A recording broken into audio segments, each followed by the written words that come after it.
Existe um verbo muito bonito e comumente utilizado por nós psicólogos, chamado ressignificar.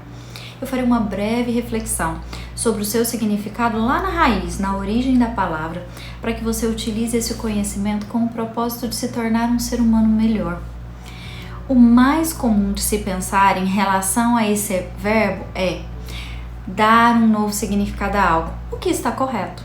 Ressignificar realmente é dar um novo significado a alguma experiência, pois o prefixo re significa de novo ou novamente.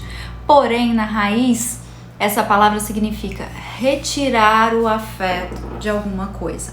Vamos entender o que isso quer dizer. O significado desse verbo é maravilhoso, pois ao ressignificar uma experiência, você está retirando o afeto que ela tem sobre você, ou seja, ela não lhe traz mais sofrimentos, e sim melhora sua energia, tira a angústia. Sabe aquela sensação de nervoso, de raiva, de medo? Isso diminui. E eu vou citar apenas alguns exemplos aqui que podem ser comuns e que podem te ajudar.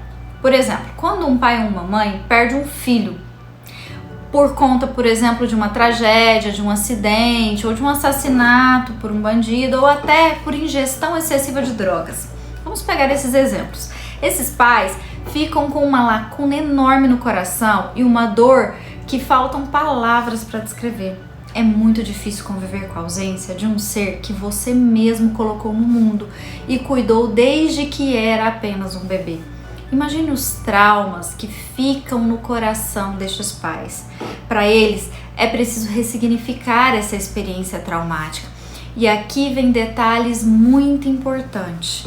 Guarde isso que eu vou dizer. Ressignificar não é esquecer. Jamais é retirar o afeto que a experiência teve sobre a sua vida. Isso é ressignificar. Em relação aos tipos de morte desse filho que eu coloquei aqui, é necessário ressignificar cada situação.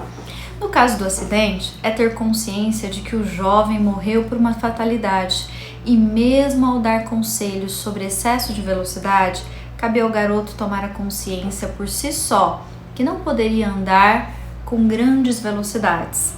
Em um assassinato, por exemplo, saber que nossa vida é muito frágil e não se sabe sempre como estaremos protegidos e se estaremos protegidos da violência urbana, porque infelizmente ainda é muito grande no nosso país.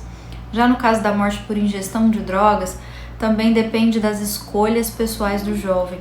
Nesse caso, é preciso ter a consciência e ensinar os filhos que as drogas podem matar e fazem um mal terrível.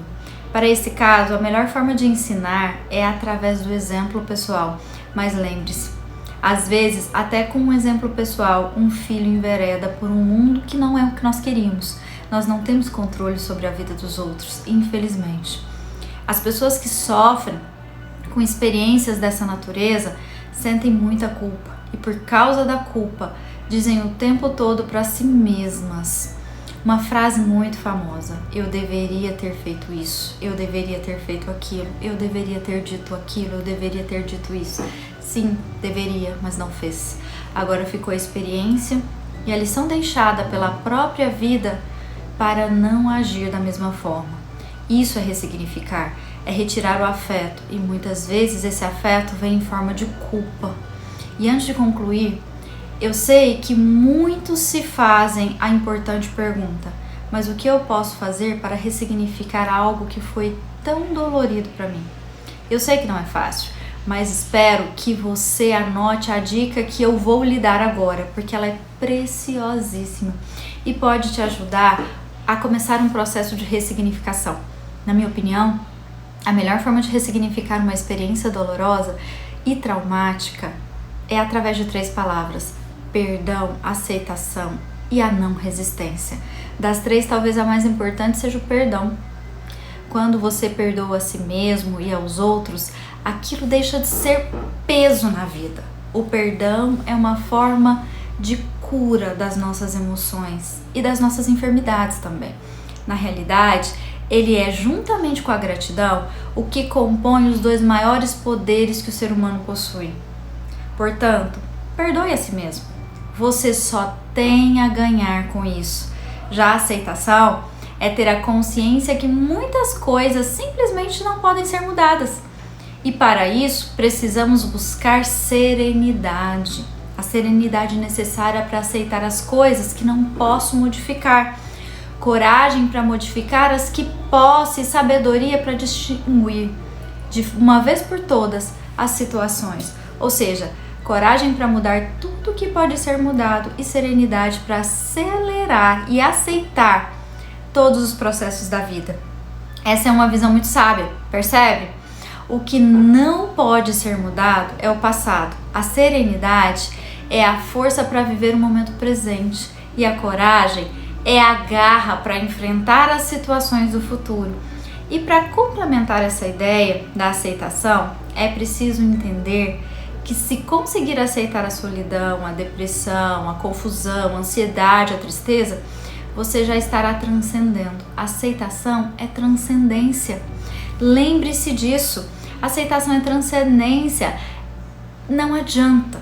Para encerrar essa reflexão, eu queria que vocês pensassem sobre isso. Não resista. Aceite. Aceite e lide com as situações. A autoaceitação muda tudo. A resistência não vai te levar a lugar nenhum. A resistência só te leva para a não ressignificação, para o sofrimento. E você precisa saber que os erros podem ser cometidos o tempo todo, mas as experiências nos ensinam e podem nos levar pouco a pouco à sabedoria. E com a resistência, ainda tem a persistência. Vou explicar. Lembra do ditado? Tudo aquilo que você resiste persiste? Pois é, presente na forma de mágoas, raivas, rancores, doenças, tristezas. Então não insista. E essa é a questão.